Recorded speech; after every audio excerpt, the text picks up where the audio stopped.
Bitcoin, l'or 2.0. Bitcoin, c'est l'or numérique. On peut souvent entendre parler de ça, mais concrètement, qu'est-ce que ça veut dire? Quelle est la différence avec le Bitcoin et l'or? Pourquoi le Bitcoin est considéré comme mieux que l'or? On va voir tout ça dans cette vidéo. Pour commencer, il faut comprendre un petit peu comment l'argent perd de sa valeur. Avec l'inflation, donc les prix augmentent chaque année. On peut le voir largement ces derniers temps. La création monétaire, donc les banques centrales impriment plus de billets, plus d'argent numérique, hein, elles n'impriment pas plus de billets physiques, ou en tout cas pas autant qu'avant. C'est vraiment très très minime. Donc la conséquence, c'est plus il y en a, moins chaque euro vaut quelque chose, chaque dollar. Ou notamment certains pays où ils ont des inflations parfois de 50, 70, 100%, 200% par an, qui est complètement aberrant. Pourquoi l'or protège la valeur? C'est rare par nature, sa quantité dans la croûte terrestre est limitée, c'est difficile à extraire. Miner de l'or coûte cher en temps et en énergie. On va prendre des tonnes et des tonnes de roches pour avoir quelques grammes. On va mettre beaucoup de procédés chimiques, notamment de la cyanure. Enfin, c'est beaucoup, beaucoup de travail pour au final récupérer pas grand-chose. Donc c'est impossible à créer. Aucun gouvernement ne peut en imprimer davantage, un peu comme ils font avec la monnaie.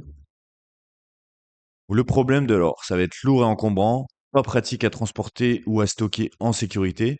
C'est difficile à envoyer. Transférer de l'or à l'autre bout du monde est coûteux et lent. C'est pour ça qu'il existe des ETF sur l'or, hein, des moyens financiers.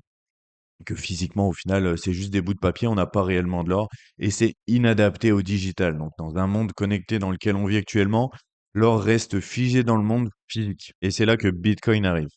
En 2009, Satoshi Nakamoto propose une alternative, un actif rare par conception et entièrement numérique. Ça a une limite fixe, 21 millions de bitcoins maximum, jamais plus, contrairement à l'or, qui en a à peu près pour 2% d'inflation tous les ans. Actuellement, on est à 20 millions de bitcoins et on devrait atteindre les 21 millions en 2140.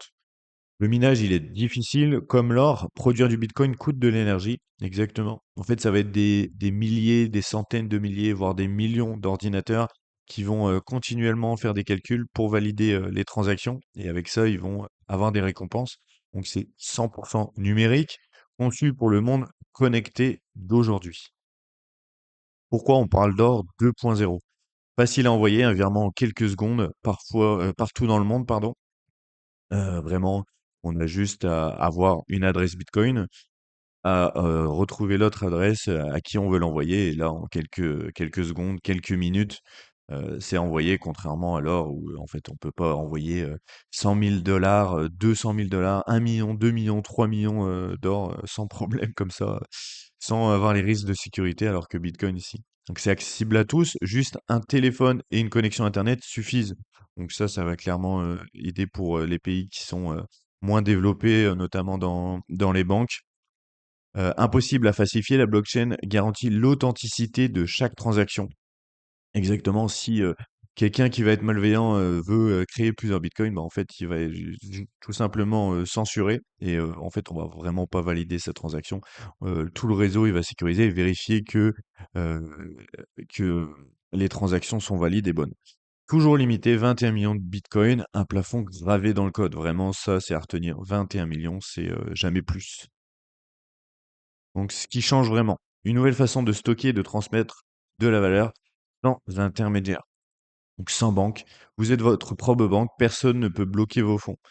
Euh, Exactement, notamment des pays où certaines femmes ne peuvent pas avoir de compte en banque. En fait, elles peuvent utiliser Bitcoin. Sans frontières, aucun pays n'en contrôle l'émission ni la valeur.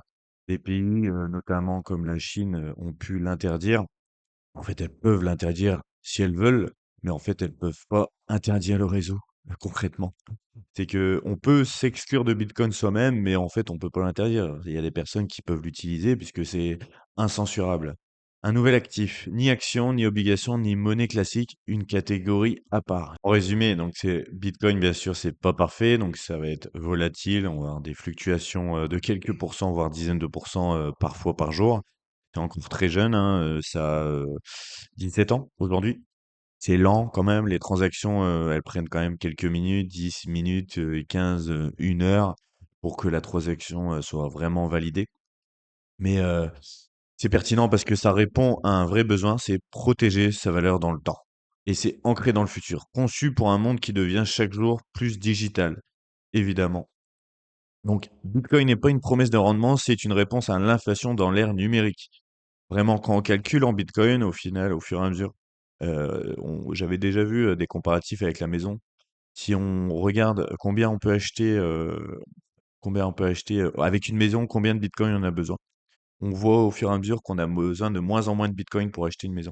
Donc en fait, tout devient moins cher si on calcule en Bitcoin. Si ça t'intéresse, sache que j'ai créé un ebook sur les 10 erreurs que les débutants font en crypto-monnaie. Tu peux cliquer juste sur le lien juste en bas en description, tu auras juste à entrer ton mail, ton prénom et tu vas recevoir ça directement dans ta boîte de réception. Également, sache que je publie des vidéos toutes les semaines, donc n'hésite pas à t'abonner à la chaîne. On se revoit dans une prochaine vidéo.